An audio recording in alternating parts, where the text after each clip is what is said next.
सिर्फ 25 दिनों में मैंने मेरा $100 का अकाउंट $22,500 तक पहुंचा दिया है। मुझे पता है बहुत सारे लोगों को ये बिलीव नहीं होगा, बहुत सारे लोग सोचेंगे ये फेक है, और बहुत सारे लोगों को ये डाइजेस्ट भी नहीं होगा, क्योंकि जिन लोगों को फॉरेक्स ट्रेडिंग का पोटेंशियल पता नहीं है, जिन लोगों को रिस्क मैनेजमेंट अगर आप फॉलो करते हो तो आप कौन सी चीजें अचीव कर सकते हो ये पता नहीं है, वो लोग इसे जरूर डाउट करेंगे। लेकिन अगर आपने इस वीडियो पर क्लिक किया है तो आप लोगों को पता है कि फॉरेक्स ट्रेडिंग में कितना पोटेंशियल है। So before passing any judgement, मैं चाहता हूँ भाई कि मैंने मेरी ट्रेड की हिस्ट्री भी शेयर की है, और हर कोई ट्रेड लेने से पहले मैंने मेरे फ्री टेलीग्राम चैनल में शेयर किया है। तो बिफोर पासिंग एनी जजमेंट, आप लोग मेरे डिस्क्रिप्शन में टेलीग्राम चैनल का लिंक है जो कि बिल्कुल फ्री है, उस लिंक पर क्लिक करो और जो भी ट्रेड्स मैंने वहां पे पोस्ट किए और जो भी ट्रेड्स मैंने लिए है, जो भी मेरी ट्रेड हिस्ट्री है, आप लोग जाकर वेरीफाई कर सकते हो।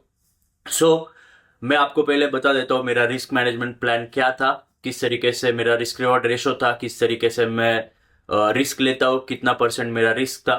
सो ये चैलेंज जब मैंने चालू किया $100 से, 7वें दिन तक का वीडियो मैंने पोस्ट किया है, हर किसी दिन का अलग अलग वीडियो। लेकिन उसके बाद कुछ रीजन से मुझे पॉसिबल नहीं हुआ कि हर किसी दिन का सेपरेट यूट्यूब के लिए मैं वीडियो बनाऊं। तो इंस्टाग्राम पे मैंने हर किसी दिन के जो ट्रेड्स है मेरे, उसका एनालिसिस पोस्ट किया है और एक्सप्लेन किया है रील्स में। तो डेली रील्स में डालता हूँ, आप लोग जाकर चेक कर सकते हो मेरे इंस्टाग्राम पर। लेकिन जब मैंने शुरू किया था ये चैलेंज $100 से, उसमें मेरा रिस्क था 10% पर ट्रेड, और मैं इस चैलेंज में strict risk reward ratio follow कर रहा हूँ 1:3 का। मोस्टली मैं ट्राई करता हूँ कि मैं मेरे ट्रेड्स ब्रेक इवन ना करूँ, लेकिन अगर मेरे समझो मैंने 2-3 ट्रेड्स ले लिए है और उस 2 या फिर 3 ट्रेड्स में मेरा लॉस हो चुका है, तो फिर मैं जो अगर चौथा ट्रेड लेता हूँ तो अगर वो प्रॉफिट में जाता है तो उसके बाद मैं वहां पे ब्रेक इवन करना प्रेफर करता हूँ, just to protect my account from draw down. तो यूजुअली मैं यहाँ पे ट्रेड्स ब्रेक इवन नहीं करता, क्योंकि मैं जो सेटअप अभी फॉलो कर रहा हूँ उस सेटअप में काफी ज्यादा पोटेंशियल है, और अगर मेरे 4-5 लॉसेस भी अगर होते हैं, जो कि ऑलरेडी हो चुके हैं बहुत बार, लेकिन मेरा एक ही ट्रेड अगर 1:4 या 5 आता है तो वो एक ही ट्रेड मेरे सारे लॉसेस कवर कर देता है। तो यहाँ पे स्ट्रिक्ट रिस्क रिवॉर्ड रेशो मेरा था 1:3, और मेरा रिस्क पर ट्रेड था 10% पर ट्रेड। तो जब भी मैं रिस्क करता हूँ तब 10% रिस्क होता है, और जब भी मैं प्रॉफिट बुक करता हूँ तो मिनिमम मेरा प्रॉफिट 30% होता है। तो जब मैंने $100 से शुरू किया था, 1-2 ट्रेड्स में मेरा फर्स्ट लॉस हुआ था, उसके बाद काफी तगड़ा मुझे बफर मिल गया। तो मैं इससे ये नहीं इन्फ्लुएंस करना चाहता आप लोगों को कि हर कोई बंदा $100 डिपॉजिट करके अकाउंट जो है वो काफी तगड़े लेवल तक लेकर जा सकता है। आप ये समझो कि मैंने जब ये जर्नी चालू किया था तब मैंने भाई 5 अकाउंट्स में डिपॉजिट किए थे $100, क्योंकि मुझे पता है ये सिर्फ प्रोबेबिलिटी का गेम है। इसमें हो सकता है एक अकाउंट ब्लो हो जाए, दूसरा अकाउंट ब्लो हो जाए, लेकिन मैं मेंटली प्रिपेयर्ड था, क्योंकि मुझे पता है ये प्रोबेबिलिटी का गेम है। हो सकता है बैक टू बैक 10 ट्रेड्स भी लॉस में जा सकते हैं, और अगर 10% रिस्क पर ट्रेड में कर रहा हूं तो मेरे 12-13 ट्रेड्स अगर बैक टू बैक लॉस में जाते हैं तो मेरा अकाउंट ब्लो हो जाएगा। तो इस ऐसे कंडीशन में मेरे और भी अकाउंट्स रेडी थे जिसमें मैं स्केल कर सकता हूँ। तो मैं ऐसे एक्सपेक्ट कर रहा था अगर मैं 10 अकाउंट ओपन करता हूँ $100 के, तो उसमें से प्रोबेबिलिटी हो सकती है कि एक या दो अकाउंट जो है वो 20,000 30,000, या फिर उसमें से एक अकाउंट $100,000 तक मैं लेकर जा सकता हूँ। क्योंकि एक बार आपको अगर आपके अकाउंट में इनिशियल बफर मिल जाता है, जैसे कि $100 से आपने शुरू किया, उसके बाद आपका बैलेंस हो गया $500 $1,000, उसके बाद अगर आपका रिस्क मैनेजमेंट गेम तगड़ा है तो वहां से आपका अकाउंट ब्लो करना नेक्स्ट टू इम्पॉसिबल है। और आज मेरा अकाउंट जिस बैलेंस पे है $22,500 के, यहां से मेरा अकाउंट ब्लो होने के चांसेस बिल्कुल भी जीरो है। तो मेरा पहला ही अकाउंट क्यों पॉसिबल हुआ इस लेवल पे आने के लिए, क्योंकि मेरा जो $100 से मैंने शुरू किया, पहले 2-3 ट्रेड्स में मुझे लॉस हुआ, लेकिन उसके बाद काफी अच्छे ट्रेड्स मुझे मिले, क्योंकि 1:3 का रिस्क रिवॉर्ड रेशो फॉलो कर रहा था। मेरा रिस्क 10% था, लेकिन जब भी मैं प्रॉफिट बुक करता था तो मुझे काफी ज्यादा तगड़ा बफर वहां पे मिल जाता था। और फिर इतना एक्सपीरियंस तो मुझे है कि भाई रिस्क मैनेजमेंट गेम मेरा काफी तगड़ा है। मैं जितना रिस्क डिसाइड करता हूँ उतने रिस्क के साथ ही ट्रेड करता हूँ। मैं कभी मेरा स्टॉप लॉस स्ट्रेच नहीं करता, और कभी भी मेरे टारगेट्स भी मैं रिमूव नहीं करता। मैं जब भी ट्रेड में एंट्री करता हूँ, ट्रेड में एंट्री करते ही मैं टेलीग्राम पे पोस्ट करता हूँ मेरे टारगेट्स और मेरे स्टॉप लॉसेस।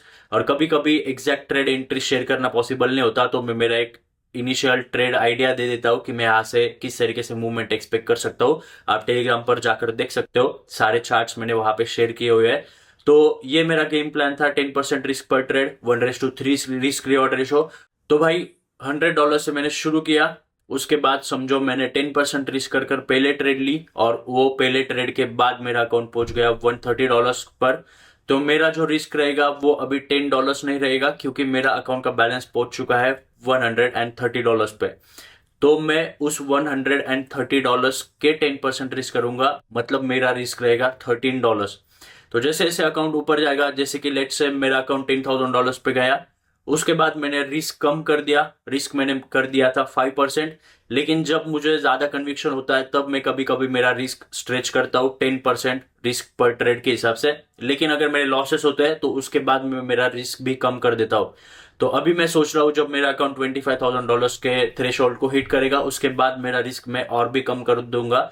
एक तो 2% करूंगा, या फिर 2.5% पर ट्रेड वहां पे मैं मेरा रिस्क करूंगा। क्योंकि ये अमाउंट अगर आप देखते हो, साइकोलॉजिकली सोचो, ये काफी बड़ा अमाउंट हो चुका है। अभी मैं इस अकाउंट को $100 के अकाउंट की जैसे नहीं ट्रीट करूंगा, क्योंकि ये काफी ज्यादा फंड है मेरे हिसाब से भी। अगर मैं इसमें 10% 20% पर ट्रेड रिस्क करता हूँ तो 5-6 ट्रेड्स में ही मेरा अकाउंट ब्लो हो जाएगा। मुझे इतना बड़ा फंड, इतने ज्यादा रिस्क पर ट्रेड के साथ रिस्क नहीं करना। तो मेरा रिस्क जो है, जैसे जैसे अकाउंट मेरा साइज बढ़ेगा वैसे वैसे मेरा रिस्क परसेंटेज वाइज कम करते जाऊंगा। सो हर कोई ट्रेड आज तक मैंने जो लिया है, डे 7 तक तो मैंने पोस्ट किया था यूट्यूब पे, लेकिन उसके बाद आज डे 25 है। मैंने ये चैलेंज चालू किया था 11 नवंबर को, आज है 26 दिसंबर, आज मैं ये वीडियो रिकॉर्ड कर रहा हूँ। और लास्ट ट्रेड मैंने किया था 24 दिसंबर को। तो भाई देखो, ऑलमोस्ट 2 महीने हो चुके हैं, और इस 60 डेज के पीरियड में मैंने सिर्फ 25 दिन ट्रेड किया है। तो आप लोगों को ये समझना पड़ेगा, अगर आपने $100 का अकाउंट चालू किया है तो भाई वो 1 दिन 2 दिन या फिर 10 दिन में फ्लिप नहीं होगा। और सिर्फ इसी की वजह से आप लोग फोर्स करते हो अपने आप को, तो फिर आपका माइंड फोर्स करता है। आप जब टारगेट देते हो कि आपको 10 दिन में फ्लिप करना है, 30 डेज में फ्लिप करना है, 60 डेज में फ्लिप करना है, मैंने मेरे खुद को कोई टारगेट नहीं दिया है टाइम का, जिससे मेरा माइंड फोर्स करे मार्केट में ट्रेड्स ढूंढने के लिए। ओके, तो मुझे पता है जब भी होगा तब होगा, लेकिन मुझे सिर्फ मेरे रूल्स फॉलो करने हैं, और कोई टारगेट मैंने ऐसे टाइम का नहीं रखा है कि 1 मंथ में मैं अचीव कर लूंगा, 2 मंथ में मैं अचीव कर लूंगा। जितने दिन लगते हैं I am okay with it, I am completely fine. जब मार्केट मुझे ट्रेड्स की अपॉर्चुनिटी देता है सिर्फ तभी मैं मार्केट में ट्रेड करता हूँ, और जब मुझे क्वालिटी सेटअप्स मिलते हैं मार्केट में सिर्फ तभी मैं ट्रेड करता हूँ। सिर्फ मुझे ये $100 जल्दी से जल्दी फ्लिप करने 100K में, इसकी वजह से मैं रैंडमली यहाँ पे ट्रेड्स एग्जीक्यूट नहीं करता, और मोस्टली मैं गोल्ड में ट्रेड करता हूँ। तो मैं काफी सोच समझ के मेरी ट्रेड्स लेता हूँ।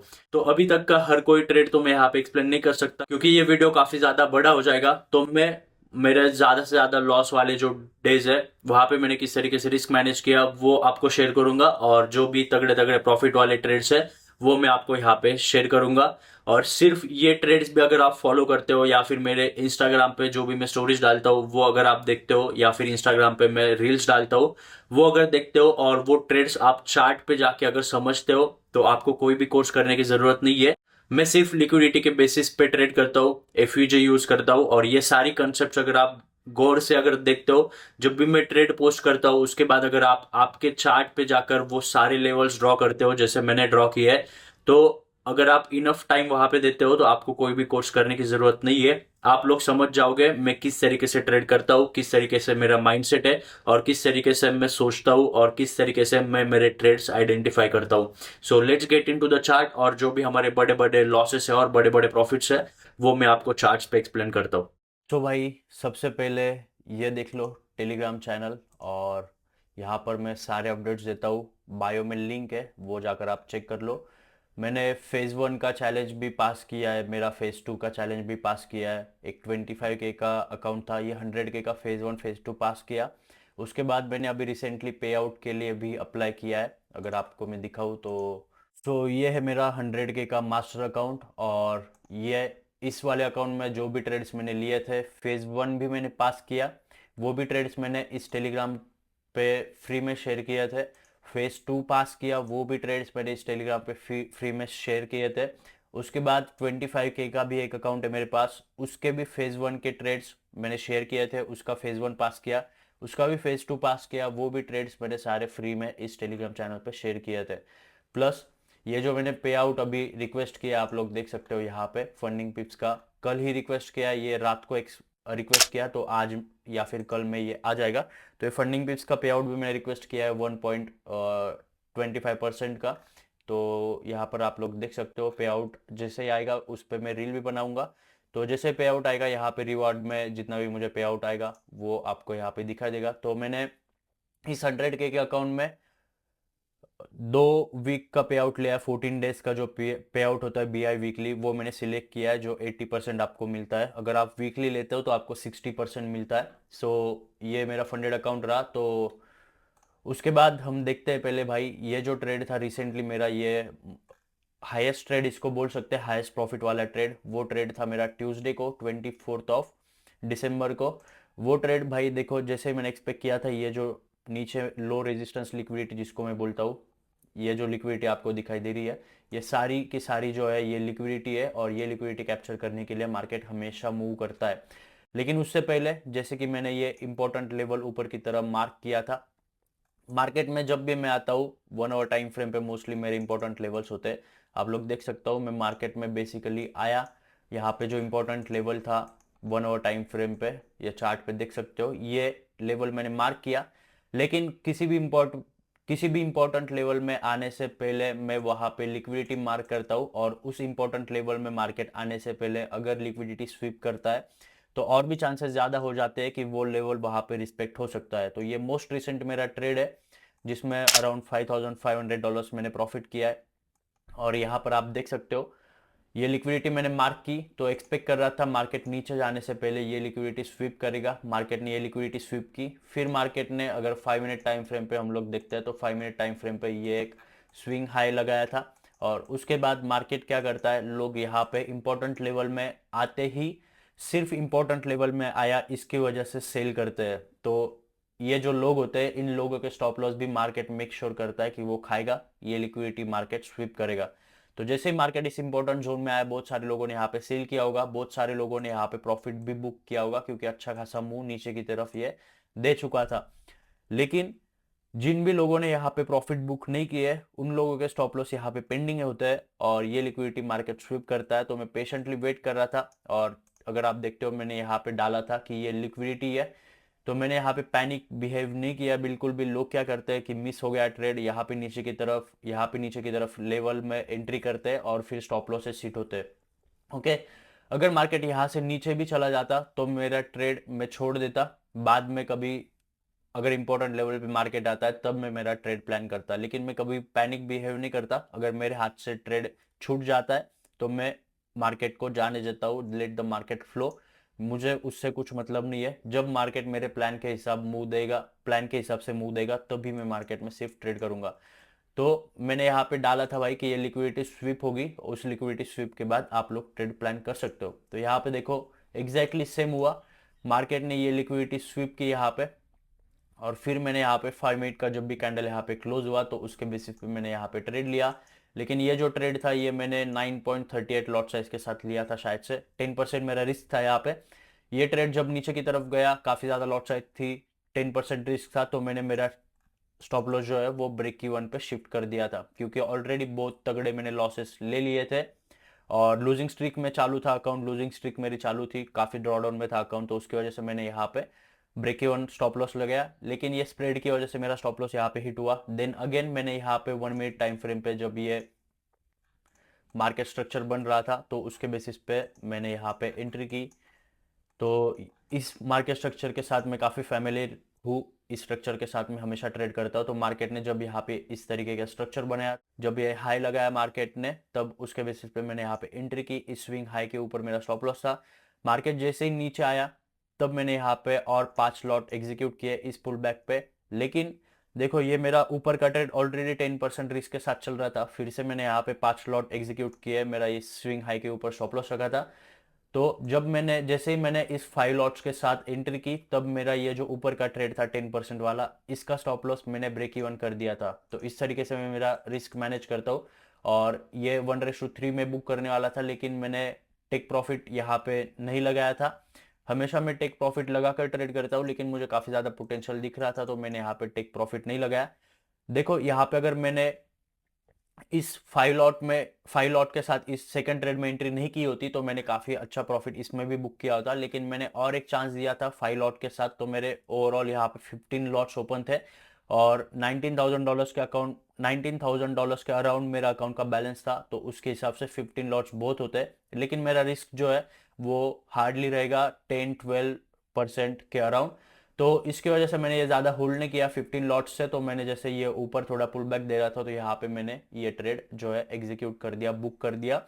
और ये ऊपर का ट्रेड जो है वो 1:2.4 के अराउंड रिस्क रिवॉर्ड रेशियो इसमें कैप्चर किया, इसमें 1:1.7 के around risk reward ratio capture किया, और ये दोनों ट्रेड्स मिला के ये ब्रेक इवन पकड़ के मुझे यहाँ पे प्रॉफिट हुआ है $5,500। ओके, तो देख सकते हो किस तरीके से मेरा रिस्क मैनेजमेंट होता है, किस तरीके से मैं यहाँ पे लिक्विडिटी कंसेप्ट के बेसिस पे ट्रेड करता हूँ।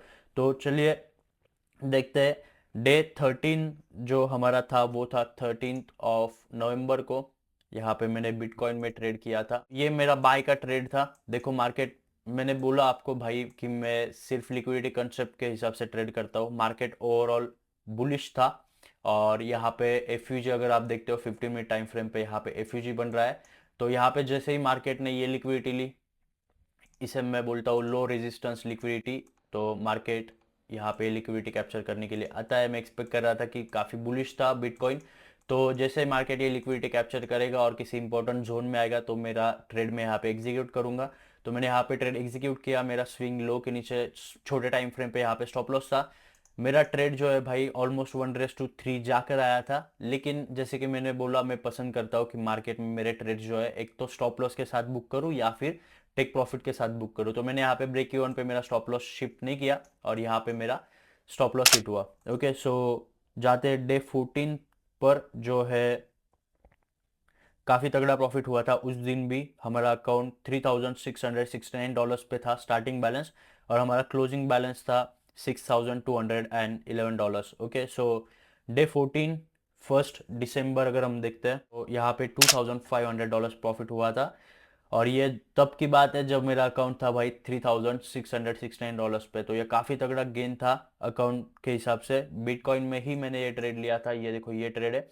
तो ये ट्रेड में देखो मेरा बायस बहुत स्ट्रांग था, तो उसकी वजह से मैंने यहाँ पे जब मार्केट इस 1 आवर के एफयूजी में आया, यहाँ से मेरा ट्रेड जो है वो स्टॉप लॉस हिट हुआ। उसके बाद अगले दिन अगर आप देखते हो तो मार्केट सेम लेवल पे आया, यहाँ पे लिक्विडिटी स्वीप की, फिर से वही जो है मार्केट में मैंने बायस बनाया था कि भाई मार्केट देखो ये लिक्विडिटी स्वीप करके नीचे आया, फिर ये लो रेजिस्टेंस लिक्विडिटी यहाँ पर मार्केट ने बनाई। अगर आप देखते हो this is the low resistance liquidity which I am talking about.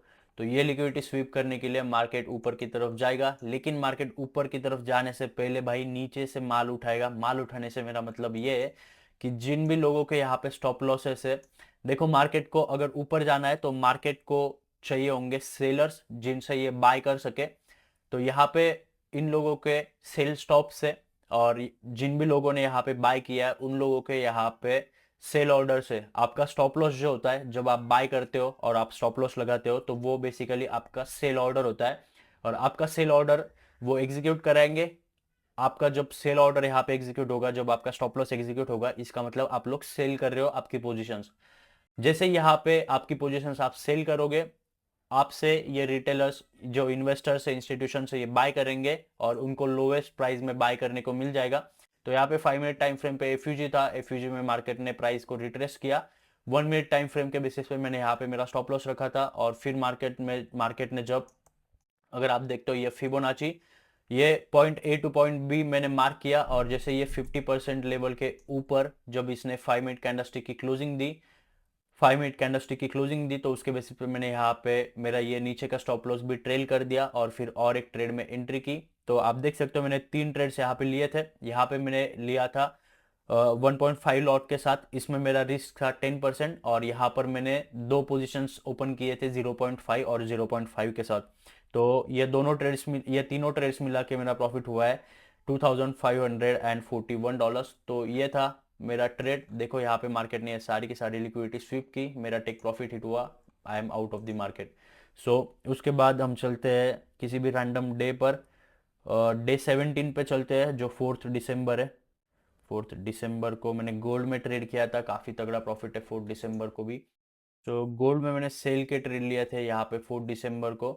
और हमेशा मैं भाई लिक्विडिटी के कंसेप्ट पे ही ट्रेड करता हूँ, हमेशा मैं सिर्फ लिक्विडिटी के कंसेप्ट पे ट्रेड करता हूँ। तो देखो यहाँ पे इंपॉर्टेंट लेवल पे मैं पहले जोन ड्रॉ करता हूँ, उसके बाद मैं यहाँ पे लिक्विडिटी ड्रॉ करता हूँ। यहाँ पे लिक्विडिटी थी, मार्केट ने ये लिक्विडिटी स्वीप कर दी ऊपर की तरफ। देन मैंने यहाँ पे 4 दिसंबर को, सॉरी यहाँ पे, हाँ ये रहा 4 दिसंबर। ओके, तो 4 दिसंबर को यहाँ पे दो ट्रेड्स मुझे दिखाई दे रहे हैं, क्योंकि ये जो 3 दिसंबर वाला ट्रेड था ये मैंने लिया था 3 दिसंबर को, लेकिन आप देख सकते हो इसका टेक प्रॉफिट हिट हुआ है 4 दिसंबर को। तो ये MT5 पे 3 और 4 दिसंबर दोनों दिन को रिफ्लेक्ट करता है। सो यहाँ पे भी लिक्विडिटी कंसेप्ट पर भी मैंने ट्रेड किया था। तो मार्केट ने ये जो ऊपर की लिक्विडिटी है ये स्वीप कर दी, फिर मार्केट ये इंपॉर्टेंट लेवल का जो एफयूजी था उस एफयूजी में आया, तो और भी मुझे कंफर्मेशन मिल गया कि मार्केट यहाँ से नीचे की तरफ जा सकता है। और अगर आप देखते हो ये अराउंड लंदन सेशन के अराउंड ये मुझे ट्रेड मिला था, तो ये ट्रेड मैंने लिया था। और ये जो है ये न्यूयॉर्क सेशन का ट्रेड था, तो यहाँ पर भी काफ़ी ज़्यादा वॉल्यूम होता है। मैं यूजुअली जब भी न्यूयॉर्क सेशन में ट्रेड लेता हूँ तो मैं एक्सपेक्ट करता हूँ कि न्यूयॉर्क सेशन में ही मेरा टेक प्रॉफिट हिट हो जाए, लेकिन काफ़ी अच्छा बफर में चल रहा था ये ट्रेड, काफ़ी अच्छा प्रॉफिट में चल रहा था, तो मैंने ये होल्ड किया था। ओके, तो अगले दिन मेरा इस ट्रेड का टेक प्रॉफिट हिट हुआ है। और अगर आप देखते हो मार्केट में ये ट्रेड मैं एग्जिट कर देता यहाँ पे, लेकिन मुझे ना यहाँ पे अच्छी खासी लिक्विडिटी दिखाई दे रही थी, तो मैं एक्सपेक्ट कर रहा था भाई ये लिक्विडिटी स्वीप करेगा। और उसके बाद यहाँ पे इक्वल लोज भी इसने बनाए थे, तो ये इक्वल लोज स्वीप करने के लिए भी मार्केट जो है वो हमेशा आता है, तो मार्केट ने यहाँ पे स्वीप किया। फिर मैंने यहाँ पे बाय का ट्रेड भी मैं प्लान कर सकता था, क्योंकि ये जो है मेरे न्यूयॉर्क सेशन के सेटअप में आता है ये जो स्पाइक है वो। सो अभी जाते हैं भाई डे 21 को। काफ़ी तगड़ा लॉस हुआ था यहाँ पे मुझे डे 21 हमारा था 12 दिसंबर को। भाई ये जो ट्रेड्स मैं आपको दिखा रहा हूँ ये ट्रेड्स आप भी चार्ट पे जाकर मार्क करो, देखो किस तरीके से एनालिसिस था, किस तरीके से माइंडसेट था, क्या मार्केट में सिचुएशंस हो रही थी। सो लेट्स गो टू 12 दिसंबर। आपको वो सारी चीज़ें अंडरस्टैंड होंगी अच्छे से। सो 12 दिसंबर यहाँ पे ये ट्रेड रहा। देखो मैं यहाँ पे ट्रेंड राइड करने की कोशिश कर रहा था कि यहाँ पे जो है ट्रेंड के साथ मैं काफ़ी अच्छा खासा कैप्चर कर सकता हूँ, लेकिन 1:3 और मेरी आदत है कि मैं स्टॉप लॉस ब्रेक इवन नहीं करता, तो यहाँ पे 1:3 थोड़ा ही बाकी था। कितने पिप्स था, लेट्स सी, ऑलमोस्ट हो ही चुका था 1:3, सिर्फ 7 पिप्स से बाकी था टेक प्रॉफिट। फिर भी मैंने यहाँ पे बुक नहीं किया, क्योंकि I always to stick to my rules. मुझे पता है मेरी जो स्ट्रैटेजी है वो 1:3 मुझे देती है मोस्ट ऑफ द टाइम। तो मुझे कभी कभी अगर 2-3 दिन मेरे लॉसेस भी हो जाते हैं तो मेरा माइंडसेट काफ़ी चिल होता है, क्योंकि मुझे पता है अगले आने वाले 2 दिन भी ऐसे हो सकते हैं कि तब भी मुझे लॉस हो, फिर भी मेरा माइंडसेट चिल होता है। क्योंकि मैंने रिसेंटली बहुत ही तगड़ी लूजिंग स्ट्रिक फेस की थी, उसके बाद मुझे 24 दिसंबर को तगड़ा प्रॉफिट हुआ, उसकी वजह से अकाउंट मेरा रिकवर हुआ। लेकिन मुझे आदत है भाई लूजिंग स्ट्रिक भी आती है, क्योंकि ओवरऑल मैंने बैक टेस्ट किया है, फॉरवर्ड टेस्ट किया है, मैंने मेरे बहुत सारे अकाउंट्स में ये स्ट्रैटेजी के साथ ट्रेड किया है। तो मुझे मेरे स्ट्रैटेजी का डेटा पता है, कहाँ पे मैं ट्रेड करता हूँ मुझे पता है। By 55 to 60% best case scenario में मेरा रिस्क रिवॉर्ड रेशो फॉलो करके मेरा विन रेट 55 to 60% मिलता है, वो भी बेस्ट केस सिनारियो में। कुछ मंथ्स ऐसे भी होते हैं जहाँ पे मेरा विन रेट होता है 40 to 45%, तो मैं चिल रहता हूँ भाई।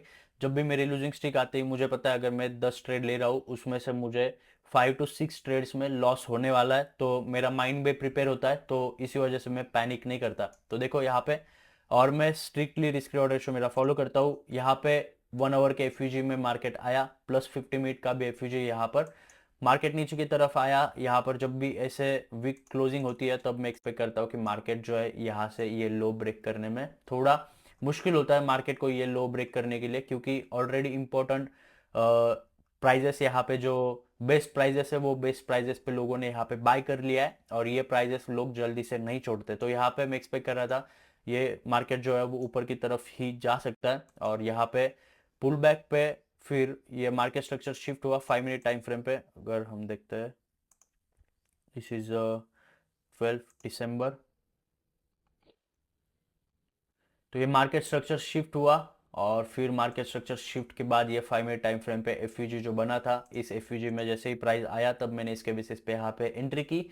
स्टॉप लॉस मैंने थोड़ा बड़ा रखा था, 1 मिनट टाइम फ्रेम पे स्विंग लॉस के नीचे मैंने यहाँ पे स्टॉप लॉस रखा था। और फिर मार्केट जब ऊपर की तरफ जा रहा था, मैंने फिर से यहाँ पे एक ट्राई दिया मार्केट में। मैं एक्सपेक्ट कर रहा था ये जो लंदन सेशन है, प्री लंदन में भी पुश आता है जो लंदन में कैरी होता है, तो मैं एक्सपेक्ट कर रहा था यहाँ पे ये यहाँ से और भी तगड़ा ऊपर की तरफ जा सकता है, लेकिन ऐसा नहीं हुआ।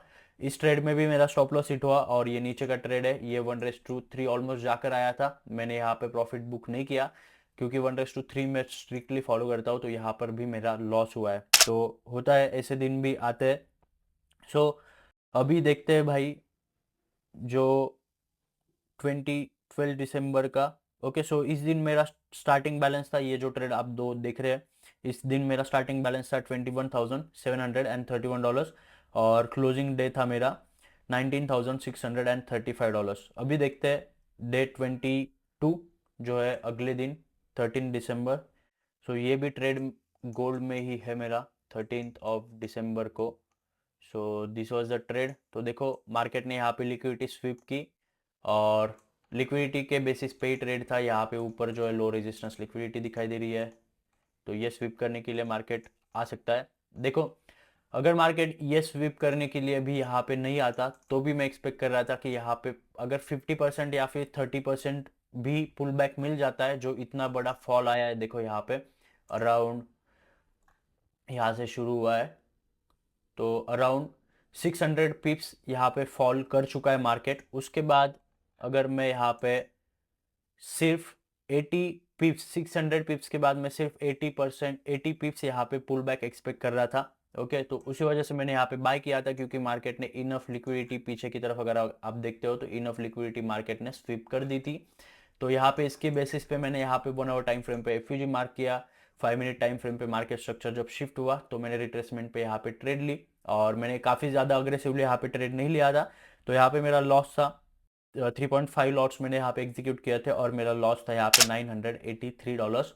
सो ये था डे 23 और जो रिसेंट डे था वो तो मैंने आपको एक्सप्लेन कर ही दिया है, लेकिन डे 24 भी हम लोग देख लेते हैं एक बार, जो है 18 दिसंबर को। सो 18 दिसंबर को मैंने बहुत ही तगड़ा लॉस किया है जो है $3,000 के अराउंड। सो आपको दिखाता हूँ किस तरीके से मेरे जो है ट्रेड्स थे। देखो ये जो दिन है, इस दिन मैंने काफ़ी स्ट्रॉन्ग बायस बना लिया था कि मार्केट जो है वो ऊपर की तरफ ही जा सकता है, क्योंकि बड़े टाइम फ्रेम पे अगर आप देखते हो तो यहाँ पे पीछे की तरफ लिक्विडिटी मार्केट ने स्वीप कर दी थी। और जैसे कि मैंने आपको बोला कि मार्केट में जब भी बेस्ट प्राइजेस इन्वेस्टर्स को, इंस्टीट्यूशंस को मिलती है तो वो प्राइजेस जल्दी से नहीं छोड़ते और वहाँ पे मार्केट आने के चांसेस बहुत ही ज़्यादा कम हो जाते हैं। तो मार्केट ने लिक्विडिटी यहाँ पे स्वीप की थी इसके पहले दिन 17 दिसंबर को, और अगर देखते हो आप यहाँ पे लिक्विडिटी स्वीप कर दी, बेस्ट प्राइजेस यहाँ पे इंस्टीट्यूशंस ने ले ली थी। तो मैं एक्सपेक्ट कर रहा था ये जो ट्रेंड है ये गोल्ड काफ़ी आने वाले काफ़ी ज़्यादा समय के लिए मार्केट ऊपर की तरफ ही जा सकता है। तो मैं बेसिकली यहाँ पे ट्रेंड राइड करने की कोशिश कर रहा था। मार्केट में यहाँ पे मैंने लिक्विडिटी मार्क की, यहाँ पर लिक्विडिटी मार्क की, ये दोनों लिक्विडिटी स्वीप करने के बाद मैं एक्सपेक्ट कर रहा था ये जो यहाँ पे लिक्विडिटी, ट्रेंड लाइन लिक्विडिटी जो बन रही है, ये स्वीप करने के लिए मार्केट जो है वो ऊपर की तरफ जा सकता है। मार्केट ऊपर गया भी, फिर मार्केट ने ब्रेक इवन पे आया, रिट्रेसमेंट दी, फिर मैंने यहाँ पे और एक ट्रेड में एंट्री की और ये दोनों ट्रेड में मेरा स्टॉप लॉस हिट हुआ। फिर उसके बाद जब मार्केट ने ये लिक्विडिटी थी नीचे की तरफ, ये लिक्विडिटी जब मार्केट ने स्वीप की तब उसके बेसिस पे रिट्रेसमेंट पे फिर मैंने यहाँ पे और एक चांस दिया मेरे ट्रेड को। यहाँ पर भी मेरा स्टॉप लॉस हिट हुआ और उसके बाद अगर हम जाते हैं बिटकॉइन में 18 दिसंबर को, तो यहाँ पर भी मेरा स्टॉप लॉस हिट हुआ है। लेकिन ये जो स्टॉप लॉस था, जैसे कि मैंने बताया भाई, जब मेरा एक या दो तीन लॉसेस हो जाते हैं मार्केट में, उसके बाद अगर मैं किसी ट्रेड में एंट्री करता हूँ तो मैं कोशिश करता हूँ मेरा stop loss break even shift करूँ या फिर कम लॉस के साथ, कम रिस्क के साथ वहां पे एंट्री करूँ। तो यहाँ पर भी सेम सिचुएशन था, मार्केट ने लिक्विडिटी स्वीप कर दी और यहाँ पर भी मैं ट्रेंड राइड करना चाहता था कि ये मार्केट बुलिश है, इंपॉर्टेंट जोन में जब मार्केट आएगा तब मैं यहाँ पे वो ट्रेंड राइड करूंगा। लेकिन भाई हो सकता है मोस्ट ऑफ द टाइम चीज़ें आपके फेवर में काम ना करो, लेकिन आपका काम है जब भी चीज़ आपके फेवर में काम करो भाई, जैसे आप सोच रहे हो वैसे अगर मार्केट बिहेव कर रहा है तो आप ज़्यादा से ज़्यादा वहाँ पे प्रॉफिट बुक करो। तो जब भी मेरे विनिंग ट्रेड्स होते हैं उसमें मैं ट्राई करता हूँ कि मैं और भी पोजीशंस वहाँ पे ऐड करूँ, जिससे जब भी मैं विनिंग होता हूँ तब मैं ज़्यादा से ज़्यादा प्रॉफिट वहाँ पे बुक कर सकता हूँ। सो बिटकॉइन में मैंने ये ट्रेड लिया था, फिर मार्केट यहाँ पे जाने के बाद मैंने मेरा जो स्टॉप लॉस है वो ब्रेक इवन शिफ्ट कर दिया था, फिर भी मुझे यहाँ पे $45 का अराउंड लॉस हुआ है। तो इस दिन डे 24 को मेरा लॉस था $3000, स्टार्टिंग बैलेंस था $20,000 और क्लोजिंग बैलेंस जो है वो था $16,994। उसके बाद डे 25 मैंने आपको पहले दिन ही बता दिया जो मैंने यहाँ पे ट्रेड डाला था। ओके, हर कोई ट्रेड मैं यहाँ पे शेयर करता हूँ, तो मेक श्योर आप लोग ये ट्रेड फॉलो करो। तो देखो यहाँ पे मैंने ये भी किया था कि ये लिक्विडिटी में टारगेट कर रहा हूँ और उसी तरीके से मैंने मेरे टेक प्रॉफिट्स भी सेट किए थे। और भाई ये देखो, हर किसी ट्रेड में जब मैं एंट्री करता हूँ तब मुझे पता होता है कि वर्स्ट केस सिनारियो में मुझे कितना लॉस होगा और बेस्ट केस सिनारियो में मुझे कितना प्रॉफिट होगा।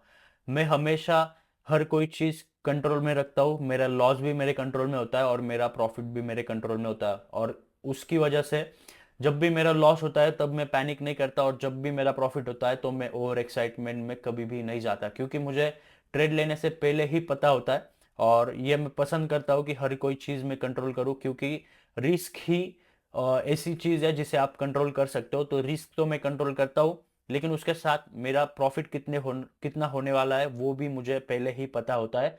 जब मैं ट्रेड में एंट्री करता हूँ तभी मैं डिसाइड कर लेता हूँ कि मैं कितना रिस्क करने वाला हूँ, और अगर मेरा प्रॉफिट होता है तो मेरा टेक प्रॉफिट क्या होगा।